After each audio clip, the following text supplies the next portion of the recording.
They thought he was alone, a broken old soldier with no family left, nothing to protect but memories. But evil came anyway, knocking at his door in broad daylight, wearing stolen badges and plastic smiles. They tried to take everything from him, his dignity, his home, his peace. But they didn't know about the friendship forged in war or the heart of a dog braver than any man. In the darkest night, when revenge turned deadly and the world looked away, one loyal German shepherd stood between life and death, between hope and oblivion. What happened next will break your heart and restore your faith in courage, sacrifice, and the bonds that outlast any storm. Before we begin, tell me, where are you watching from? Drop your country in the comments. Let's see how far true loyalty can travel. And if you believe that no one is ever truly alone, if you believe that even a dog can be a hero, hit subscribe because this is the story you'll never forget. The first light of morning slid quietly across the sloped roofs of Ashford, a small, wind-blown town on the edge of the Colorado foothills, where winter still clung to the ground in ragged patches, and the air was sharp and clean enough to bite. The sun glimmered off the last pearls of frost clinging to lawns and mailbox flags, melting the silence with the soft trickle of snowmelt in the gutters. Calvin Dunmore, a 60-year-old black man with close-cropped white hair and skin deepened by both age and sun, bent stiffly over his patch of yellow crocuses near the front steps.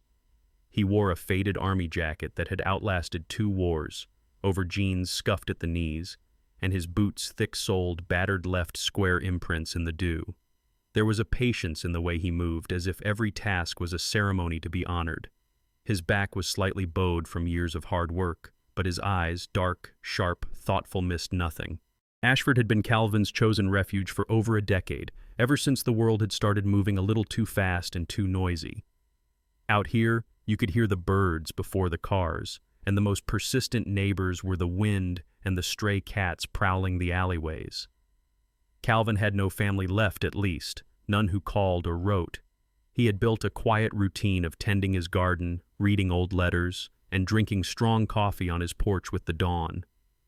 On this morning, the hush was punctuated by the click-clack of a sparrow hopping along the wooden banister.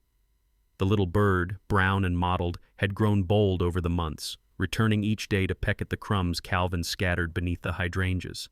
He called it Sergeant, after an old friend from the army who'd been scrappy, clever, and impossible to discourage. Across the street, in a brick house with a sagging white porch, Mrs. Sarah Brigham sat by her window, a mug of Earl Grey steaming in her hands.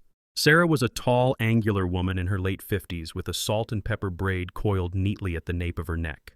Her features were sharp but not unkind. She wore reading glasses on a beaded chain and had the air of someone used to watching the world more than speaking to it. Once, Sarah had been a school principal firm, fair, respected, but after a stroke 5 years ago, she walked with a limp and had become more of an observer than a participant.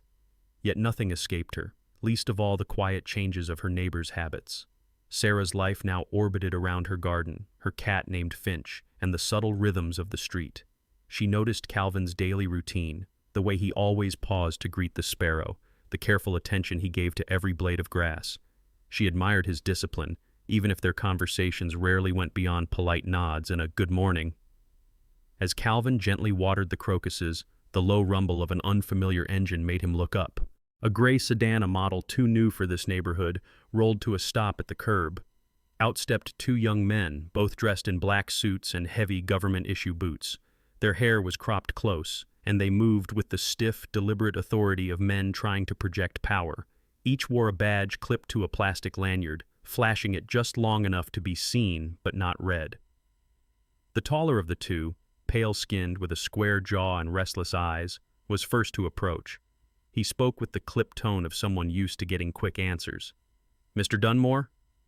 His companion, stockier, brown hair slicked back, hung back a step, scanning the street with narrowed eyes. Calvin straightened slowly, setting his watering can aside. He measured the men in silence, noting the tension in their posture, the way their eyes flicked to the house behind him. "That's me," he answered, voice gravelly but calm. "We're with the Ashford Police Department," the taller man said, producing a folded sheet of paper. "You've been listed as a person of interest in an ongoing theft investigation. We have a warrant to search your property. We need you to cooperate and come inside with us." Sarah's gaze sharpened behind her window. She frowned. The car was unfamiliar, and she hadn't seen either of the men in town before. She set her mug down with a click and, careful not to be seen, reached for her phone.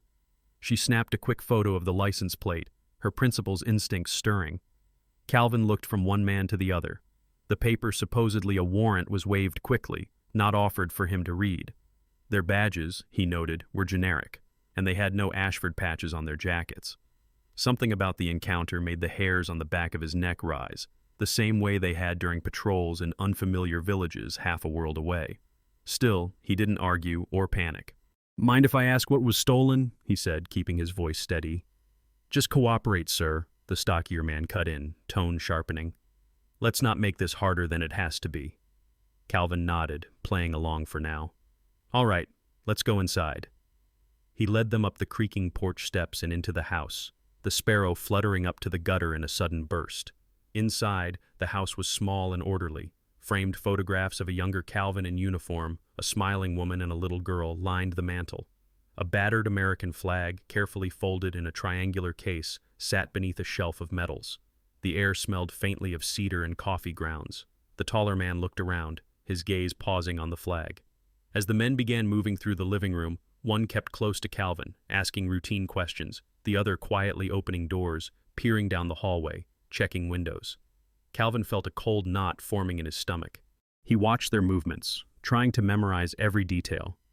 It was then, on the shelf above the fireplace, that one of the men noticed a framed photograph, a grainy, sun-faded image of Calvin crouched beside a German shepherd, both of them younger, eyes alert, in the dirt yard of a military outpost. "Nice dog," the man muttered, glancing over. "He yours?" Calvin nodded, something softening in his eyes despite the tension. "His name was Shadow," he said, voice low, almost reverent. "Found him during my last deployment. He used to follow me on patrol at dusk, like he was my own shadow, always where the danger was thickest. Saved my life once." He didn't elaborate. The men barely listened, but for Calvin, saying the name brought a rush of memory and comfort. Shadow had been more than a dog. He'd been a companion, a reminder that loyalty sometimes came on four legs and never left your side. Outside, Sarah noticed the men disappear into the house and set her phone to silent. She typed out a message to her niece, a local sheriff's deputy, describing what she saw.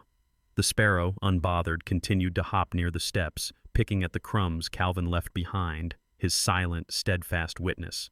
Back inside, the taller man's voice had turned hard. "You'll need to sit down, Mr. Dunmore. This won't take long." The request wasn't a request. Calvin's instincts screamed at him, but he did as he was told, watching closely as the two strangers began their so-called search. The first chill of real fear slid through the house, as outside, the sun continued to rise over Ashford, gold and indifferent, washing the small town in light that only seemed to make the shadows deeper. Calvin's wrists ached against the cold bite of the handcuffs as the two imposters prowled his living room, their fake authority hardening into open aggression. The taller one, jaw clenched and eyes narrowed, rifled through Calvin's old army trunk by the window, tossing aside a folded flag and stacks of neatly kept photographs. The stockier man, flushed with impatience, scanned the bookshelf for valuables, then barked a sharp order. "Where's your safe? Tell us, or things get rough for you, old man." Calvin gritted his teeth, holding their gaze, refusing to show fear, his quiet resolve both infuriating and unnerving them. The morning sun now painted long stripes across the rug, illuminating the dust motes spinning in the stillness. It was then, cutting through the tension, that the sound of tires crunching gravel echoed from outside, a deep, rumbling engine too familiar for Calvin to mistake. A battered Jeep Wrangler, paint chipped and doors scratched from decades of use, pulled up at the curb. Out stepped John Parker, a broad-shouldered man in his late 60s, his face weathered and marked by years of wind, salt, and determination. John's hair, once the color of autumn wheat, was now almost entirely silver, brushed back from a lined brow. His eyes, a pale and steady blue, could go soft with laughter but just as quickly turn sharp as flint. He wore a faded Marine Corps t-shirt under a brown utility jacket, jeans frayed at the cuffs, and sturdy boots that had seen more continents than most men could name. John moved with the coiled energy of someone who had learned to make every step count. He was a man used to entering dangerous rooms without permission. Beside him trotted Shadow, the German shepherd muscular, thick-furred, deep black saddle with russet legs and chest, eyes agate bright, alert to every movement. Shadow was 7 years old, a rescue from a military canine program, scar from an old injury just visible beneath the right ear. He moved with the controlled, silent confidence of a dog who had known violence and come through it, loyal to his core, always checking John for the faintest cue. As they approached Calvin's house, Shadow's hackles rose, sensing discord behind the front door. John noticed instantly. He and the dog paused, reading the subtle signals of the place curtains trembling, the outline of two men inside who didn't belong. Inside, the tension broke as the stockier imposter gripped Calvin's shoulder. "You think you're funny? You want to see what happens when you make us angry?" At that moment, a heavy fist hammered on the front door. The tall imposter spun, hand drifting toward his belt, while the other cursed under his breath. John's voice, deep and unwavering, called through the door. "Calvin, it's John. You in there?" A pause. "I saw your truck out front, but you didn't answer your phone." The imposters exchanged a look, silently weighing risk. The taller one motioned for his partner to keep an eye on Calvin, then went to crack open the door. In that instant, Shadow slipped through John's legs and darted inside, hackles high, a low warning growl rumbling in his chest. The imposters hadn't counted on a 70-pound German shepherd with the soul of a guardian. As the tall man reached for his pistol, Shadow lunged, jaws snapping shut with precision on the man's wrist. The fake gun clattered to the floor. The man howled in shock and pain, staggering backward. John didn't hesitate. Years of training took over. He surged through the doorway, dropping his weight into the stockier man and pinning him against the wall with a shoulder. "Back off now," John barked, voice steel-edged. He snatched the keys to the handcuffs from the man's pocket and tossed them to Calvin, who, with shaking but capable hands, unlocked himself. Shadow, still gripping the first man's wrist, released only when John commanded, "Out! Shadow, out!" The shepherd obeyed instantly, moving to stand protectively between John and Calvin. The tall imposter, white with pain and fear, scrambled for the door, dragging his partner with him. Both men hurled threats over their shoulders. "You'll regret this! We're not done with you!" But their bravado was spent, their faces contorted with hate and humiliation. Calvin massaged his wrists, his composure returning now that the danger had passed. John clapped a steadying hand on his friend's shoulder, squeezing reassurance and warning all at once. "You all right, brother?" he asked. "Yeah," Calvin managed. "Thanks to you and him." He reached down to scratch Shadow behind the ears, voice thick with gratitude. Shadow's tail wagged once, then he settled, still on guard. Outside, Mrs. Sarah Brigham, from her vantage point behind the lace curtains, had not missed a second. The moment she saw the two imposters bolt for their car, she pressed "Go Live" on her phone, broadcasting the chaos as it spilled onto the quiet street. Within minutes, her followers, mostly other retirees and former students, began commenting, sharing, and sending the video across the neighborhood's Facebook page. In the yard next door, little Ellie Chen, 7 years old with a mop of curly hair and wide brown eyes, watched the scene unfold from her swing set. Ellie lived alone with her mom, a nurse who worked nights, and spent many afternoons in her own company, her sharp mind and big heart always tuned to the dramas of grown-ups. When she saw Shadow chase the bad man out, she leapt up, clapping her hands. "That's the bravest dog I've ever seen, Mama. He's a real hero." John quickly checked the driveway. The imposter's gray sedan screeched away, tires spitting gravel. He jotted down the license plate in a battered notebook he always carried, another old habit from his military days. Calvin steadied himself, breathing deep, surveying the upended living room.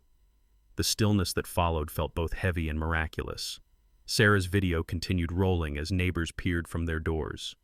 She described for her viewers the role of Shadow in the rescue, emphasizing how calmly and bravely the dog intervened, her voice trembling with excitement, a rare crack in her otherwise measured tone. Across the fence, Ellie waved at Shadow, who just for a second let his guard down enough to wag his tail at the little girl before returning to sit by Calvin's side. John locked the front door, checking each window, still alert for danger. "They'll be back," he warned quietly, not for the first time in his life. "People like that, they don't let things go." Calvin nodded, his expression thoughtful. "Let them come. I won't run from my own home."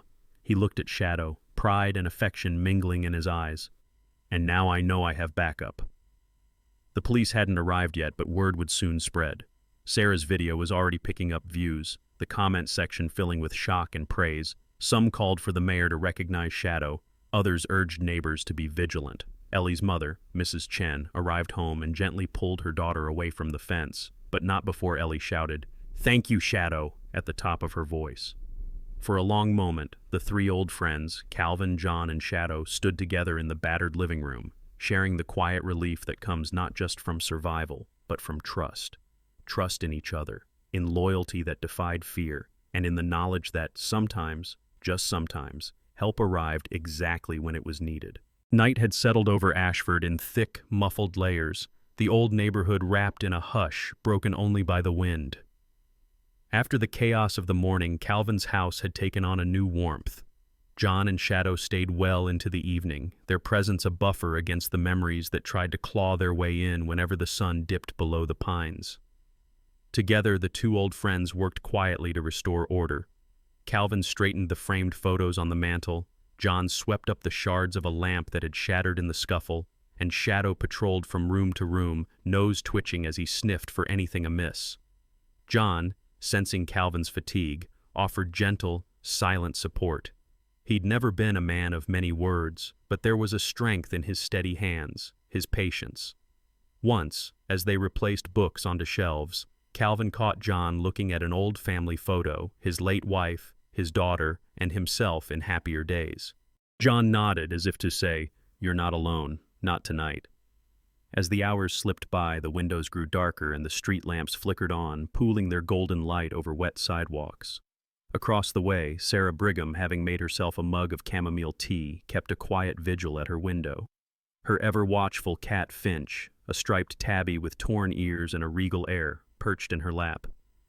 Sarah's gaze, sharp even behind thick glasses, never strayed far from Calvin's house. She saw the soft silhouettes moving inside and found comfort in the sight. After all, she'd known loss too, her husband's absence, the stroke that slowed her steps, the loneliness that sometimes pressed down on her shoulders. But tonight, she was not alone in her vigilance. In the small house next door, little Ellie Chen pressed her face to the frosted window. She'd begged her mother for just 10 more minutes before bed so she could finish drawing a picture for Shadow, the brave dog who'd chased the bad men away. Her mother, May, a nurse with gentle hands and tired eyes, smiled at Ellie's determination and made her a mug of warm milk before heading to bed herself. By 10 o'clock, Calvin's house was quiet. The fire in the hearth had burned down to red embers. John stretched and rolled his shoulders. "I'd better get going, old friend. Early patrol with this guy in the morning." He nodded at Shadow, who was curled on the rug but instantly alert at the mention of his name. Calvin opened the door and let in a breath of cold night air scented with wood smoke and pine. "Drive safe, brother," he said, clapping John's shoulder. Shadow, however, was uneasy.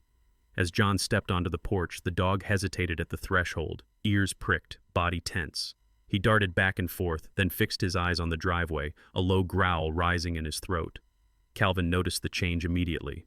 "What is it, boy?" John's own training kicked in. He scanned the street, searching for any movement. The neighborhood looked peaceful, but the kind of peace that felt too thin, too practiced. Suddenly, Shadow sprinted down the steps and began to circle the Jeep, nose close to the ground, hackles bristling, his bark-sharp, warning, insistent cut through the silence. John hurried after him, flashlight in hand. As he approached the Jeep, he saw a dark, glistening trail on the pavement, gasoline leaking in a thin ribbon from beneath the car. At the same time, Shadow crouched by the rear tire, pawing at something beneath the chassis. John knelt, heart pounding, and peered under the car. Wires, black tape, the crude outline of a small explosive device wedged behind the wheel well. "Calvin, call the police!" John's voice was low but urgent. Calvin's hands trembled as he dialed, explaining the situation to the dispatcher, who promised to send an officer as soon as possible but warned that, at this hour, response times might be slow. Across the street, Sarah, who'd been dozing in her chair, woke to the commotion. Through the window she glimpsed two figures, one tall, one shorter, both in dark clothes, hurrying up the alley behind Calvin's house, casting wary glances over their shoulders. Sarah's heart raced as she grabbed her phone and dialed the non-emergency police line. She recited what she saw. Suspicious men behind the Dunmore residence might be connected to earlier events. The officer on the line took her report, her voice steady despite the adrenaline in her chest. She watched as the two shadows melted into the night. Back at the Jeep, John moved quickly but carefully, using his old training to assess the device. Shadow stood between John and the car, tail stiff, muscles tight, barking at the empty street as if daring any threat to show itself. John was able to cut the wires and remove the device, breathing out relief when it was finally clear. He set the homemade bomb carefully aside, then checked the gas tank, a ragged hole punched through it, gasoline still trickling onto the concrete. "They wanted us dead," John muttered, anger simmering beneath his calm. Ellie, wide awake at her window, watched the whole scene unfold. Her eyes widened as she saw Shadow dart and bark, saw the grown-ups move quickly and quietly in the blue wash of porch light. She pressed her face to the glass, determined to remember every detail for her drawing. Within half an hour, a patrol car finally rolled onto the block, red and blue lights spinning silently. Officer Bennett, a middle-aged man with a bushy mustache and an easy manner, stepped out. He surveyed the scene, Calvin pale but composed, John tense but resolute, Shadow standing proud, and took careful notes as they explained what had happened. He promised to have the bomb squad collect the device and offered to have a cruiser pass by several times through the night. "We'll get these guys," Bennett said, his tone friendly but earnest. He patted Shadow's head. "Hell of a dog you've got here." Later, as calm returned, John and Calvin sat together in the kitchen. John poured strong coffee into 2 chipped mugs and raised his in a silent toast. "I owe him my life," John said, looking down at Shadow, who had finally settled at Calvin's feet, eyes half closed, tail gently sweeping the floor. Calvin smiled, his voice softer than usual. "Seems we both do, more than once." The 2 men lapsed into companionable silence, the bond between them stronger than ever. Ellie, still at her desk, finished her drawing. Shadow, big and brave, standing between the Jeep and 2 shadowy figures, her own house and Calvin's in the background, stars bright overhead. She folded it neatly, planning to give it to Shadow the very next morning, a gift for the bravest hero she'd ever known. Meanwhile, in her quiet house, Sarah sent her report to her niece, adding a note. "Keep an eye on Calvin's place. I have a feeling this isn't over yet." Finch the cat purred softly in her lap, warm and solid, and Sarah watched the street until the first hints of dawn began to pale the sky. Dawn broke cold and brittle over Ashford, painting the houses in soft gold and the trees in new hope. Calvin awoke to the scent of strong coffee and the low, rhythmic thump of Shadow's tail against the kitchen linoleum. John was already up, his back to the stove as he poured 2 mugs, the lines of worry on his face deeper than usual. The events of the night, the leaking gasoline, the crude bomb, the shadows slipping through the alley, still weighed heavily on both men. The neighborhood itself felt changed, a hush of anticipation, a sense of everyone watching out for everyone else. As Calvin sipped his coffee, his hand still trembled a little, but his gaze was steady. He had faced darker mornings before, but this felt personal, not just for him, but for his street, his small town. Across the street, Sarah Brigham was already awake, her cat Finch curled in a sunbeam beside her as she scrolled through her phone. Her video from the day before had gone viral overnight. Hundreds of comments, thousands of shares, neighbors tagging each other in the comment thread, urging caution and solidarity. Sarah was a little surprised to see her own name and Calvin's house discussed on the Ashford Community Alert page, but she understood. It was what she'd always taught her students: when the world feels dangerous, you come together, you don't hide. Her limp made it hard for her to get around, but her mind and her phone kept her connected. She set down her tea and sent a quick message to her niece at the sheriff's office, attaching the latest updates and asking for advice. The sun was barely over the trees when the doorbell rang at Calvin's house. Ellie Chen stood on the step, one hand clutching her drawing, a colorful crayon portrait of Shadow with a cape and shining eyes, and the other holding a small, still warm loaf of banana bread. Her mother, Mei Chen, stood behind her, her own smile gentle and a little worried. Mai was in her late 30s, hair always pulled back in a ponytail, her face framed by tired eyes and a careful kindness that never faltered, even after long hospital shifts. She wore navy blue scrubs, badge from the local clinic clipped to her jacket. "We just wanted to say thank you," May said, her voice soft, "for what you did yesterday. And this is for Shadow, for being so brave." Ellie added, "He's my hero. I drew him as Superdog." Calvin's stern face softened as he bent down to accept the bread and the drawing. "Thank you, Miss Ellie. That's the best picture I've ever seen. Shadow will be proud." Shadow, as if on cue, came forward to sniff the offering, tail wagging gently, eyes shining with affection for the little girl. John watched the exchange with a quiet smile, appreciating the warmth in the room, a reminder that, even when trouble comes, kindness persists. When May and Ellie left, Calvin placed the drawing on the fridge with a magnet and sliced the banana bread, sharing a piece with John and Shadow. John took a bite and let out a low hum of approval. "Better than anything I ate in the Marines," he grinned, trying to lighten the mood. Calvin managed to chuckle, his eyes grateful. As they ate, John pulled out his old, battered cell phone and scrolled through the contacts, thumb pausing over a familiar name. Detective Marcus Steele. Marcus was a friend from John's younger days, now working as a senior detective in the city's major crimes division. Tall, barrel-chested, with a booming laugh and a stubborn streak, Marcus was the sort of man who never left a question unanswered or a friend in trouble. John dialed, and after a few rings, Marcus's deep voice answered, already laced with concern. "John Parker? You only call at breakfast when something's gone sideways. What's happened?" John explained the situation in concise detail. The imposters, the forged warrant, the attempted bombing, and the gray sedan's license plate number, which he'd jotted down in his battered notebook the night before. Marcus listened intently, occasionally jotting down notes on the other end. "Give me an hour," he said. "I'll run the plate. Don't do anything stupid until you hear from me." Meanwhile, Calvin gathered up the evidence. The printed photo of the sedan's plate from Sarah, the shrapnel from the bomb, his own statement, and Sarah's viral video. He sorted everything into a neat folder, his old soldier's discipline emerging in the way he cataloged every scrap of proof. John added the handcuff marks on Calvin's wrists, fresh bruises that spoke to the violence of the morning before.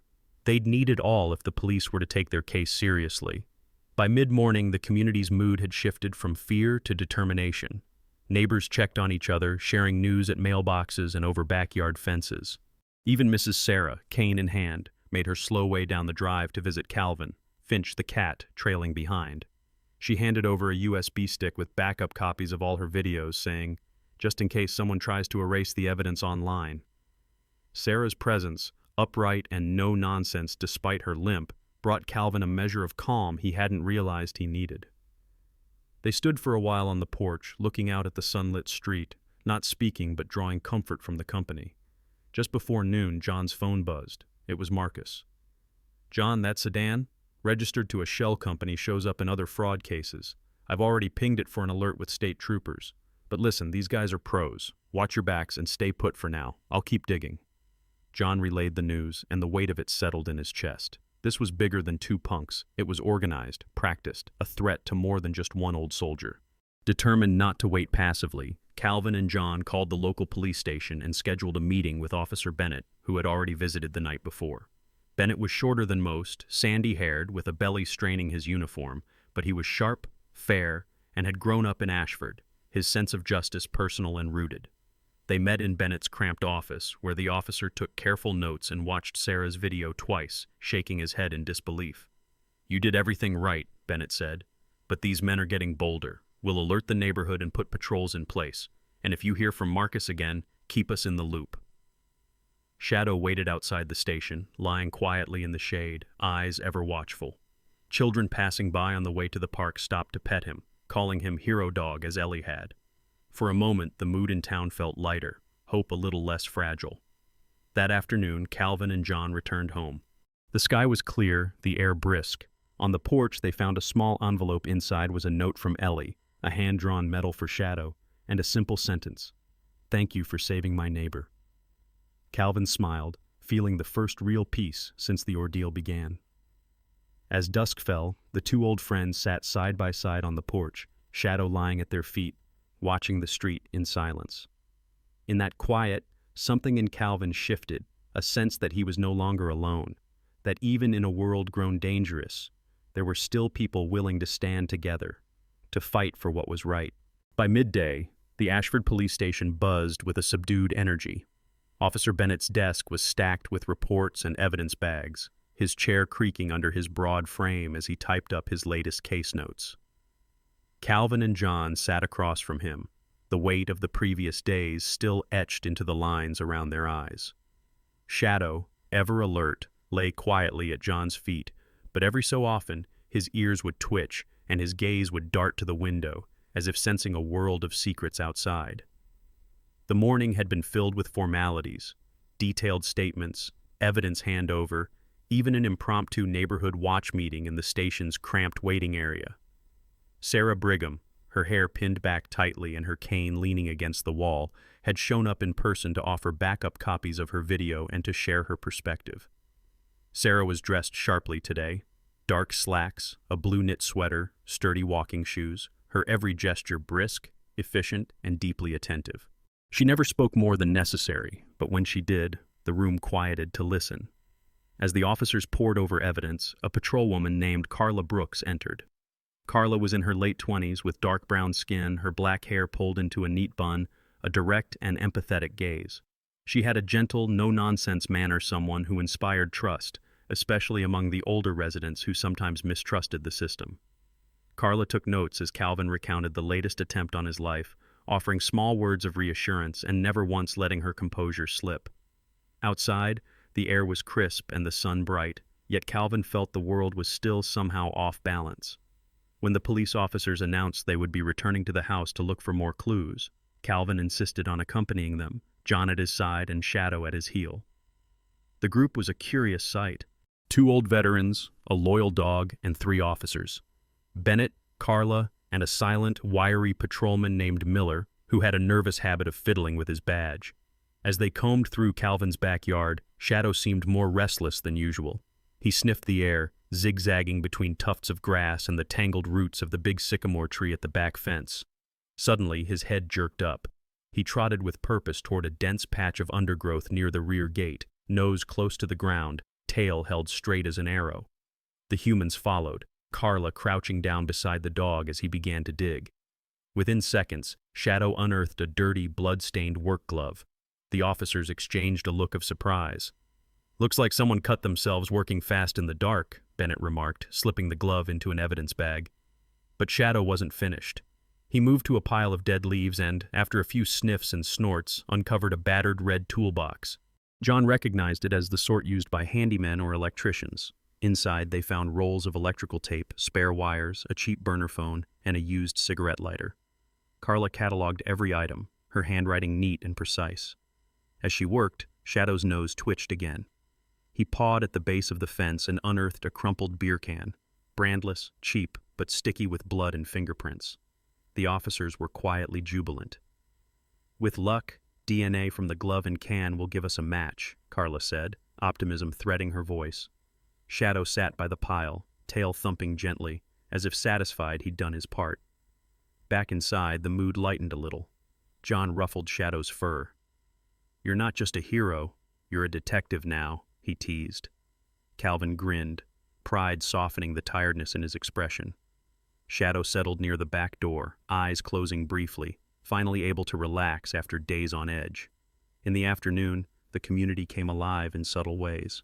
Ellie Chen and her mother, May, stopped by, bearing a small handmade gift, a keychain carved in the shape of a German shepherd, painted in black and tan, strung on a ribbon of bright blue.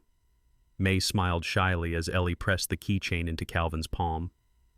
"For Shadow," Ellie explained. "So he knows we think he's special too." Her admiration for the dog was clear in her sparkling eyes and the way she gently stroked his ears. Calvin attached the keychain to Shadow's collar, patting the dog's side. "You're family now, Shadow," he said, loud enough for Ellie and her mother to hear. May, who had spent years building a quiet strength after her husband's passing, wiped at her eyes, touched by the gesture. News soon arrived from the police. Another neighbor, Mrs. Linda Parker, a tall, soft-spoken black woman in her early 40s with expressive brown eyes and a gentle presence, had narrowly avoided a similar scam the day before. Linda was a single mother, raising her daughter Naomi in a small house 2 streets over.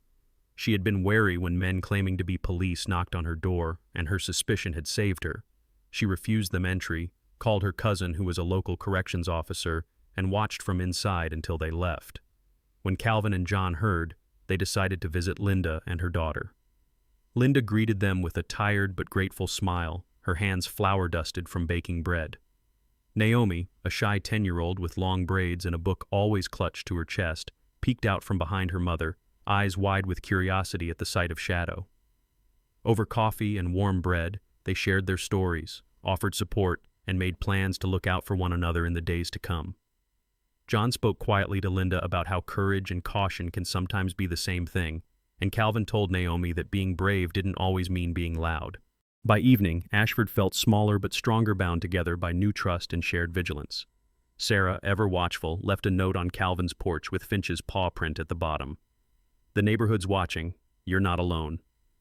As the sun set, Calvin, John, and Shadow sat together on the porch, the keychain from Ellie catching the last light of the day. The three of them listened as the sounds of families' laughter, music, the clang of pots in kitchens rose and fell across the neighborhood, a chorus of hope carrying through the dusk. The sky above Ashford hung heavy and gray, as if the whole town were holding its breath. The mood was tense but electrified. News had spread through the neighborhood that arrests were imminent. After days of fear and sleepless nights, Calvin, John, and the small community waited for justice with a mix of hope and anxiety. Officer Bennett arrived at Calvin's house before dawn, dressed in his crisp uniform and heavy jacket, a look of solemn focus on his ruddy face. Beside him stood Carla Brooks, her bun tighter than usual, eyes steeled with determination, and Detective Marcus Steele, the city cop John had called for help, towered over them both, his barrel chest filling the doorway. Marcus had broad hands and a voice that could calm a riot, and today he used both to brief the team. "They're coming back," Marcus said, showing Calvin and John the latest evidence. "This time we're ready." The police had traced DNA from the blood on the glove and the cheap beer can to two men with long criminal histories. Surveillance footage from Linda Parker's block caught by a neighbor's doorbell camera revealed their faces, confirming everything. One was tall and gaunt, with a pockmarked jaw and deep-set eyes. The other, shorter and broad, always fidgeting with a battered Yankees cap. The plan was simple.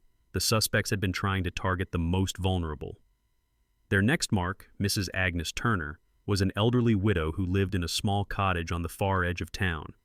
Agnes was in her late 70s, her hair a snowy cloud around a kindly face. Though stooped with age, she was quick-witted and still read mystery novels late into the night. The police asked Agnes to stay away from home that afternoon, promising her they'd keep her safe. Calvin, John, and Shadow joined the officers as they gathered quietly behind Agnes's property, blending into the hedges and old apple trees. Agnes's neighbor, Mr. Morales, a quiet, sturdy man in his 50s with a salt and pepper beard and a gentle smile, let them use his shed to watch from. The tension was thick.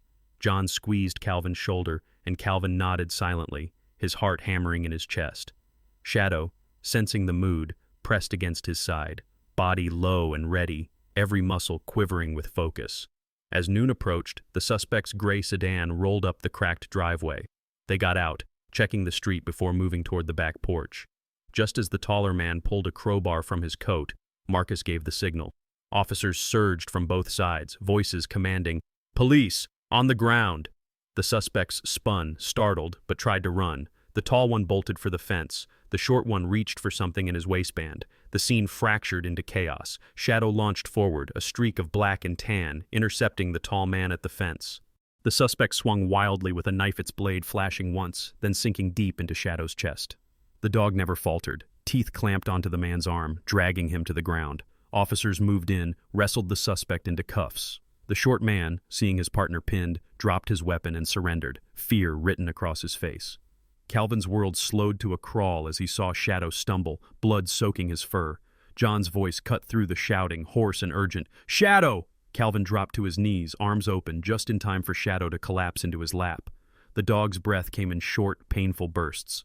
John, face tight with grief, pulled out his phone and called the town's emergency veterinary clinic, his voice cracking as he gave the details. Officer Bennett radioed for backup, voice trembling. "We need animal medical now, K9 down. Repeat, K9 down."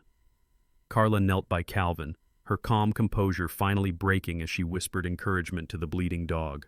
Marcus, usually unshakable, turned away, fist clenched, jaw set in sorrow and rage. Within minutes, the street was alive with sirens. The suspects, handcuffed and bruised, were loaded into squad cars, watched by neighbors who'd gathered at their doors and windows. Ellie Chen, holding a bouquet of wildflowers, arrived with two of her friends. Her eyes were wide with worry as she saw the commotion and spotted Shadow, limp in Calvin's arms. She pressed the flowers into John's hands, voice trembling. For Shadow, He saved us all. The vet's van arrived, and a team of technicians led by Dr. Priya Singh, a petite woman in her 30s with a calm, commanding presence and steady hands, rushed to stabilize Shadow. Dr. Singh moved with quiet confidence, quickly assessing the wound and instructing her team. "He's a fighter. Let's give him a chance." Calvin, his hands sticky with Shadow's blood, could barely speak, only nodding as they carried the dog away. The whole neighborhood stood witness as the vet's van sped off, and for a moment, even the wind seemed to hush. John put his arm around Calvin's shoulders, his own tears threatening. "He's the bravest dog I've ever known," John murmured, his voice raw. Around them, neighbors, Mrs. Agnes Turner, Mr. Morales, the Chens, Sarah Brigham with Finch in her arms, formed a loose circle, their faces drawn but hopeful. As dusk settled, the news began to spread: 2 dangerous criminals caught, thanks in large part to a courageous old dog and the unity of an ordinary town. Sarah's phone buzzed as her video updates went viral again, comments pouring in from people far beyond Ashford. "This dog is a hero," one wrote. "Give him a medal."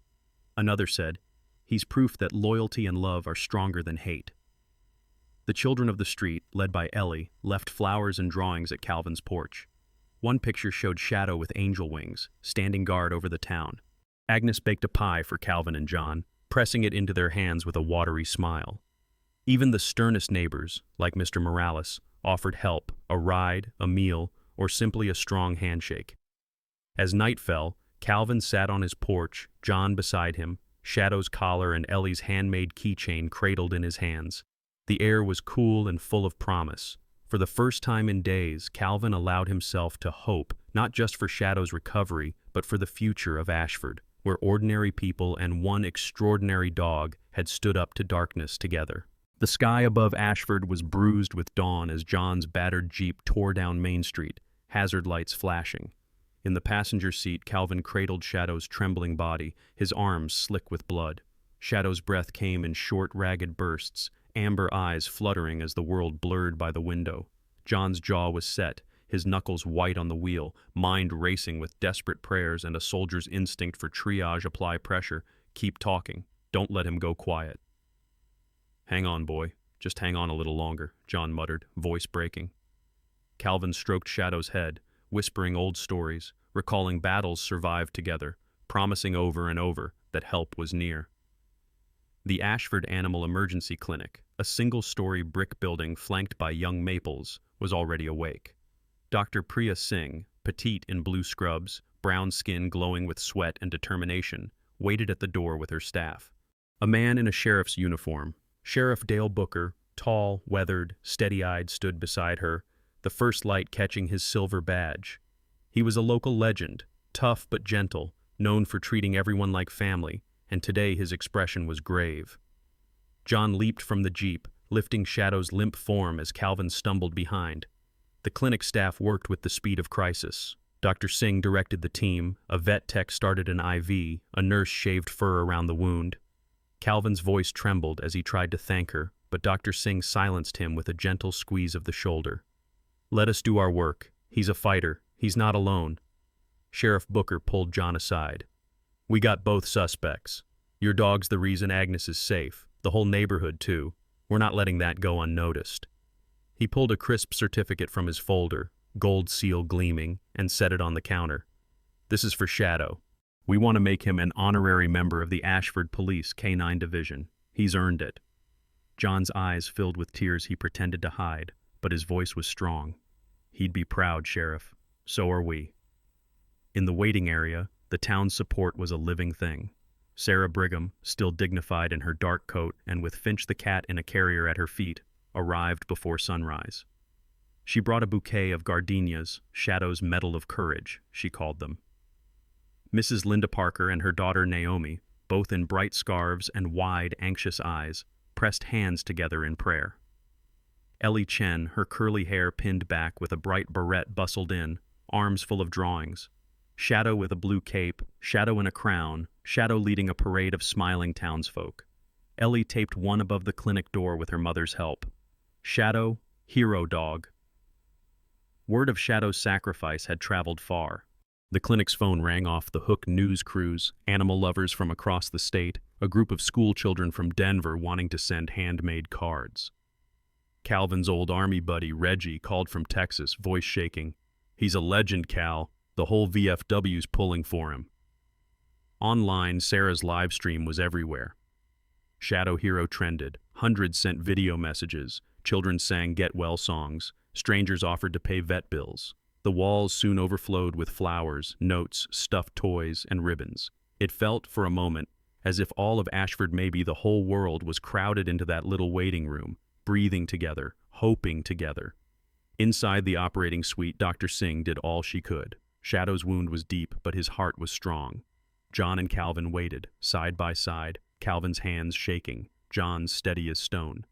After what felt like hours, Dr. Singh emerged, face solemn but kind. "He's stable, but he's tired, and there's only so much we can do. Would you like to sit with him?" The two men nodded, following her into a quiet recovery room.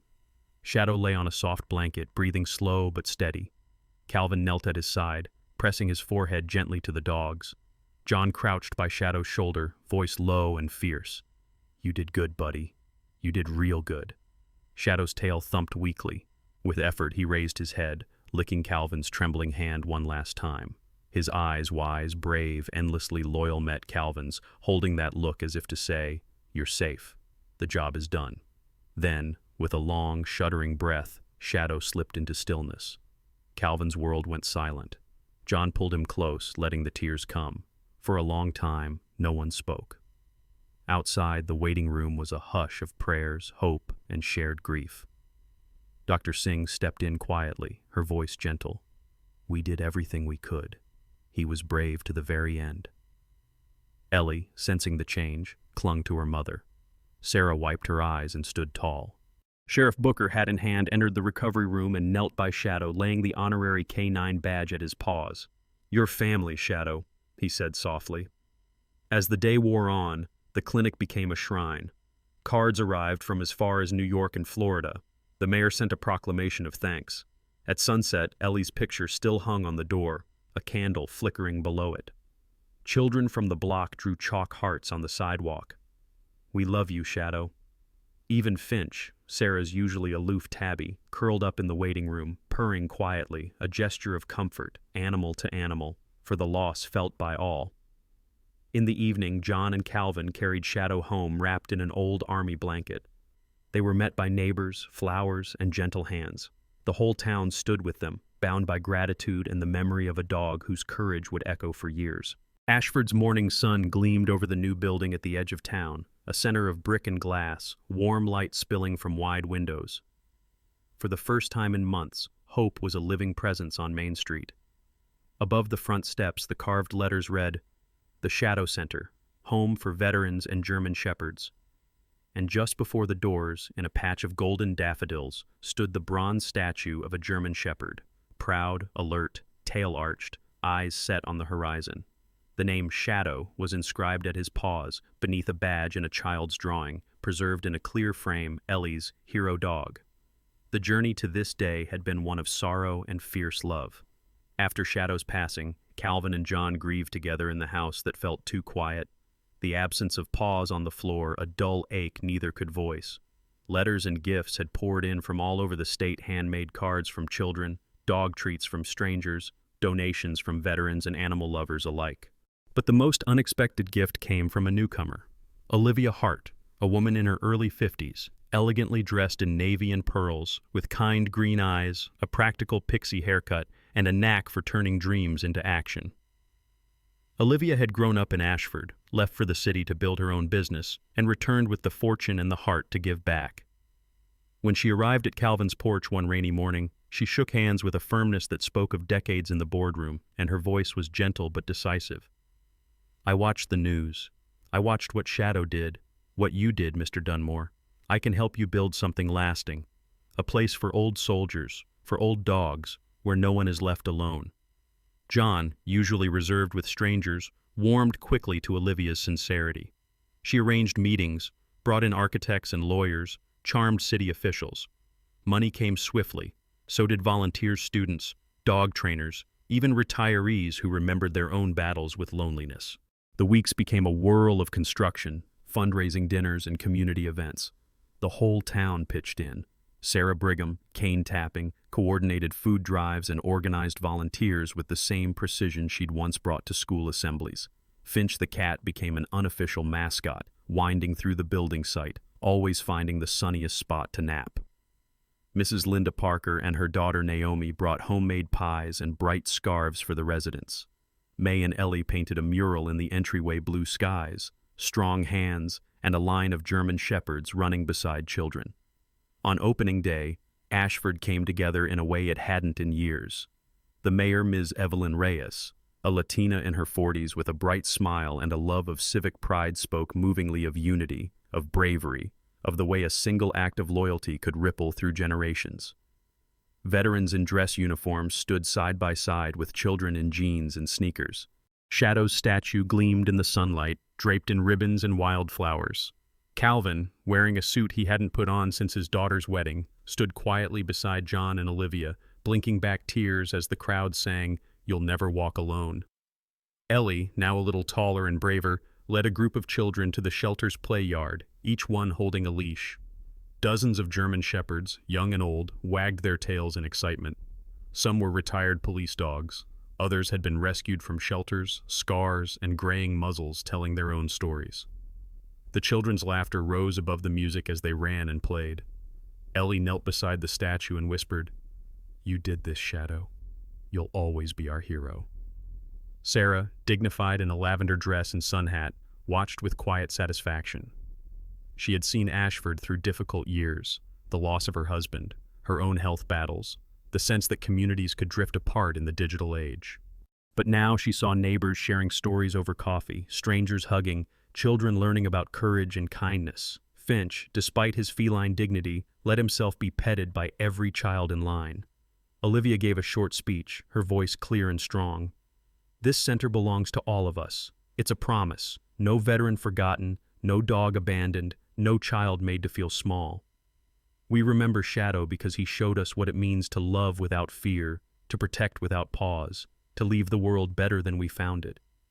Calvin took the microphone last. His voice was soft but steady, heavy with memory.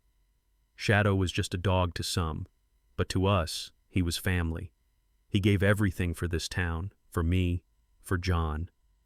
This place is his legacy. If you ever wonder what love looks like, look here. There was silence, then applause, and even the old soldiers wiped their eyes. The sun slid lower, shadows lengthened, but the celebration lingered. As dusk painted the sky with streaks of orange and lavender, lanterns were lit along the walkway. Ellie led the first group of shelter dogs into their new home. John clapped Calvin on the back. "He'd be proud, you know." Calvin smiled, a real, rare smile, feeling Shadow's spirit in the air, watching over every wagging tail and gentle handshake.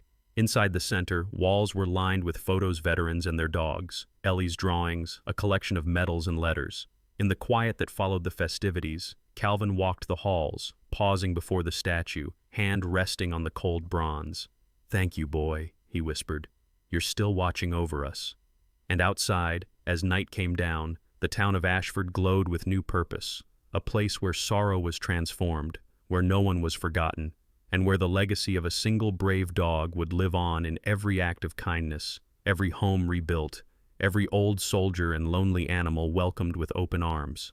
Sometimes, miracles arrive on four paws, and in the shape of friendship. Shadow's journey reminds us that love, loyalty, and sacrifice are never wasted. When we stand together, protect the vulnerable, and choose compassion, even when the world turns cold, something greater moves through us. Perhaps it's fate, or perhaps it's the quiet hand of God guiding us, showing us that goodness still has a place in this world. In Ashford, one brave dog and a few determined hearts turned tragedy into hope, loneliness into family, and loss into legacy. That's a miracle one you can still find in everyday acts of kindness, in every second chance, in every neighbor who refuses to let fear win. So before you go, ask yourself, where have you seen a miracle lately? How can you be a blessing to someone else today? If this story touched your heart, please share it, leave a comment, and subscribe for more stories of hope and redemption. And if you believe that God still works wonders in our lives, type Amen in the comments. May God bless you and keep you safe wherever you are, whatever you face. Amen.